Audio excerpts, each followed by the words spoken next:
Olá galera, meu nome é Valdir Bittencourt Júnior, sou advogado e professor no ensino superior no curso de Direito. Vamos lá? Vamos dar continuidade falando da nossa MP 927.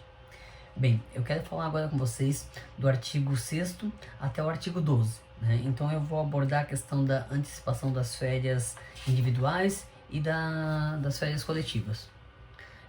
A questão das férias individuais que a MP trouxe me chamou a atenção, tá? Aqui numa parte que a gente precisa ter um pouco de cuidado. Por quê?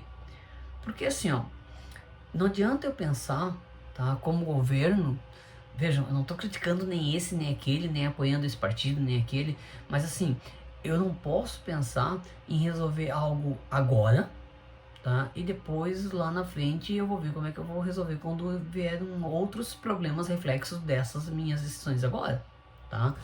Então eu quero trazer para vocês a questão das férias individuais primeiro, tá? Vamos fazer o acompanhamento com a MP em mãos, porque vai ficar mais fácil da gente discutir, né? Veja que é um vídeo, é um canal com o objetivo de tentar traduzir um pouco os termos jurídicos para que a sociedade possa entender esse cenário, que são termos técnicos, né?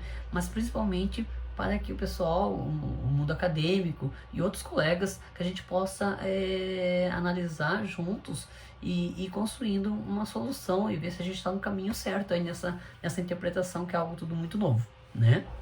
Então assim, ele começa lá no artigo 6º dizendo o seguinte, que durante esse estado de calamidade pública, o empregador informará ao empregado sobre a antecipação das suas férias com antecedência mínima de 48 horas, por escrito ou por meio eletrônico, com a indicação do período a ser gozado pelo empregado.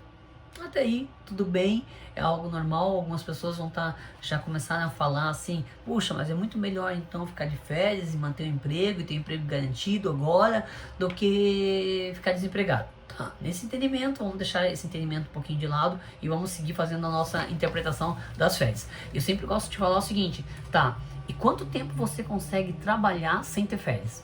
Tá? 1 ano, 2 anos, 3 anos? Imagine assim, quanto tempo você acha que você vai conseguir tocar direto sem parar, sem adoecer?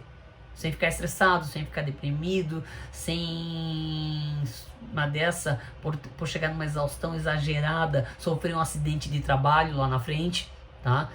Por que eu tô falando isso? Tá? Porque essa MP, aqui nesse parágrafo primeiro, ele diz o seguinte, olha, empregador, você que é o responsável, você pode conceder férias para o seu empregado, mesmo se ainda não fechou o período aquisitivo.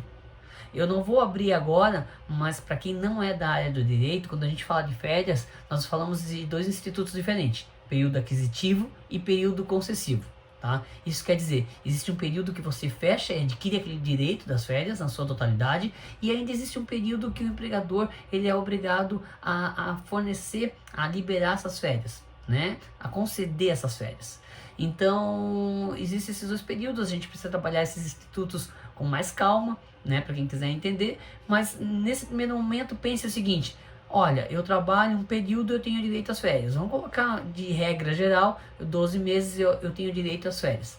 Então quer dizer que se eu não trabalho ainda 12 meses, eu não tenho direito às férias? Tem, você tem proporcional. Tanto é que quando o seu contrato ele é rescindido, antes de você completar esses 12 meses, você recebe isso proporcionalmente. E a MP está dizendo, olha, nesse período agora típico, né, de calamidade, você, empregador, pode fornecer férias individuais também para aquele seu empregado que ainda não fechou, não completou os 12 meses. Até aí, tudo bem, né? Porque a gente está partindo do pressuposto que essa situação vai levar quanto tempo? Que nós vamos ficar em casa quanto tempo? 1 mês? Tá, se for até 1 mês, vai ficar tranquilo. Agora imagine um caso assim, um olhar mais pessimista, né? Vamos colocar assim, 2 meses, 3 meses, que dure, vamos supor, 3 meses. Então, a MP está dizendo, a lei está dizendo o seguinte, e olha, eu quero trazer lá no parágrafo 2º, que ele diz o seguinte, adicionalmente, empregado e empregador poderão negociar a antecipação de períodos futuros de férias, mediante acordo individual por escrito. Primeiro, a gente não pode esquecer e fingir, e a gente vão vir discurso dizendo, mas e se ele não aceitar, se ele não assinar, aí o empregador também não vai poder dar. Gente, não vamos ser tão ingênuos assim, né? Se eu trabalho numa empresa, se eu estou atravessando, o mundo está atravessando uma situação atípica agora, se o meu empregador vem e diz assim, olha, Valdir, ou a gente agora trabalha e a gente negocia a questão das férias até futuras, tá? Ou daqui a pouco eu não vou conseguir mais manter. E aí eu não vou ser ingênuo de falar assim, então é melhor que você me demita, me mande embora, porque eu vou receber o seguro-desemprego. Não, porque a situação está tão delicada que nós nem sabemos os recursos como ficarão, né? Então assim, no momento todos querem manter o seu emprego. Essa é a realidade. Tá? Então, se eu, empregador, chegar para o meu empregado e falar assim, olha, Valdir, vamos negociar as férias futuras também, você já vou estar te pagando em casa, mas isso já são as férias que você terá direito no próximo ano, daqui a 2 anos, daqui a 3 anos. Significa que quando você completar esse período, essas férias já estarão pagas. Aqui atrás, o pior ainda, tá? Se eu daqui a pouco antecipo férias de 2 anos e daqui a 6 meses esse empregador resolve rescindir esse contrato, esse valor vai ser abatido do valor das verbas rescisórias. Então é algo bem interessante e preocupante quando a gente traz esse parágrafo 2º dizendo que períodos futuros de férias também poderão ser negociados. Tá? Aí vem, claro, mediante acordo individual por escrito. Sim, e daí? Quem é o mais fraco dessa relação? Quem tem o capital ou quem tem o trabalho? Nesse momento, principalmente, quem tem o capital. Né? Sempre foi assim na história. O capital e o trabalho, capital mais forte. Nesse momento, mais ainda, quem tem o capital, quem tem o dinheiro, tem mais poder. Né? Essa relação de emprego, essa relação sempre foi de forma diferente tratada, né? Sempre tem um hipossuficiente, o mais fraco nessa ponta aqui, que é o trabalhador, tá? Então, assim, eu tenho que ficar atento que quando a MP 927 traz essa situação, eu penso em ser algo muito preocupante.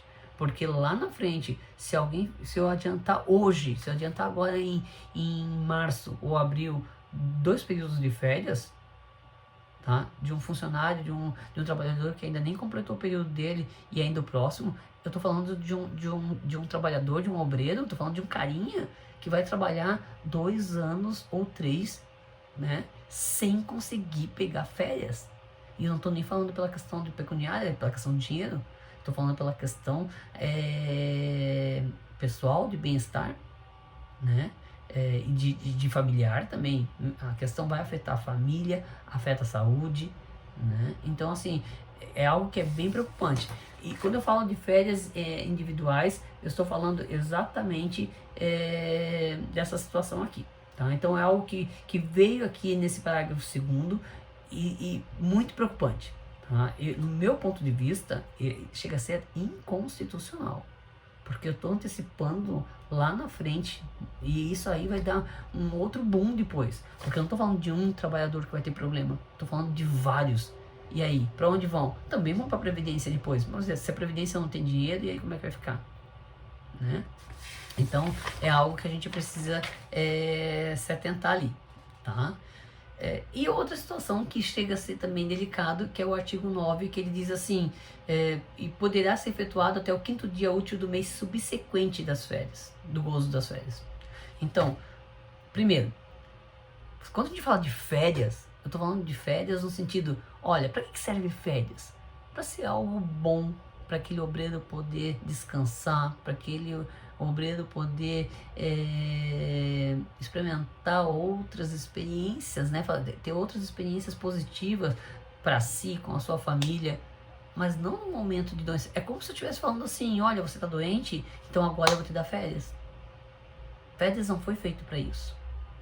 Tá? O Instituto de Férias é para que o obreiro possa recarregar as suas energias.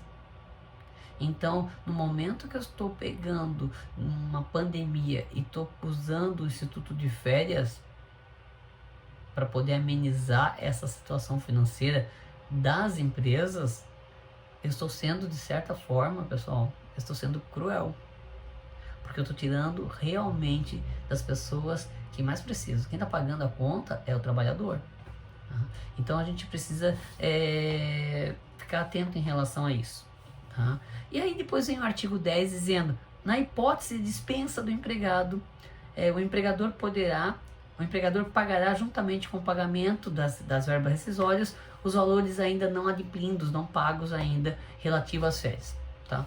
E aí é uma coisa meio óbvia, né? Tipo, não pagou ainda, se mandar embora, se tiver rescisão contratual, né? É óbvio que vai ter que fazer o pagamento. Então, uma coisa muito óbvia aqui, não precisaria nem ter esse artigo 10 aqui na MP 927, tá? E na questão do artigo 11 e 12, que fala aí da concessão das férias coletivas, ele só traz ali que poderá, ao seu critério, o empregador, né, conceder férias coletivas e deverá notificar também o conjunto de empregados afetados com antecedência mínima de 48 horas. Tá?